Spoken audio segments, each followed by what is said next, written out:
Hello guys, सबैजनालाई welcome छ मेरो ब्लगमा। अनि देख्न सक्नुहुन्छ आजभोलिको मेरो काम भनेको चाहिँ यो तोरी मेरो मम्मीले उकाउनुहुन्छ, मैले बोक्छु, स्कुलबाट आउँछु, नास्ता खाएर तोरी पुग्ने काम छ। आजकल योदेखि तोरी उकाउनु लगाएको, यो तोरी पाएको जति हाम्रै हो, उतातिर पनि काट्नुभयो अहिले। त्यस्तै हो गाइज होइन, देख्न सक्नुहुन्छ मेरो बारी देखाउँ मैले तपाईँलाई। मेरो बारी चाहिँ यही हो गाइज, देख्न सक्नुहुन्छ। यतातिर चाहिँ केरा पनि फलिहालेको छ, खाने भयो आइसक्नु होला। अनि यस्तै हो गाइज, देख्न सक्नुहुन्छ। अब मेरो मम्मीले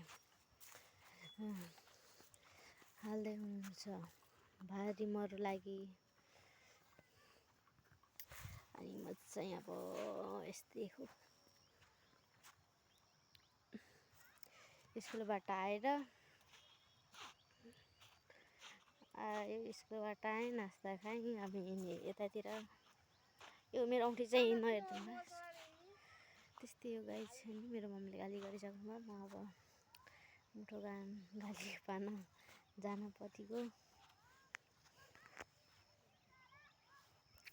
यस्तो गराउने हो कि यस्तो गराउने हो ठाने छुइनँ, कति टाइम भइसक्यो हुने थाहा छैन गाइज। यस्तै हो। अनि आजकलको दिनचर्या यस्तै हो। बिहान उठ्यो, मुखसुख धोएर खाना पकाउनु लाग्यो, खाना खायो, बाख्रा भैँसीलाई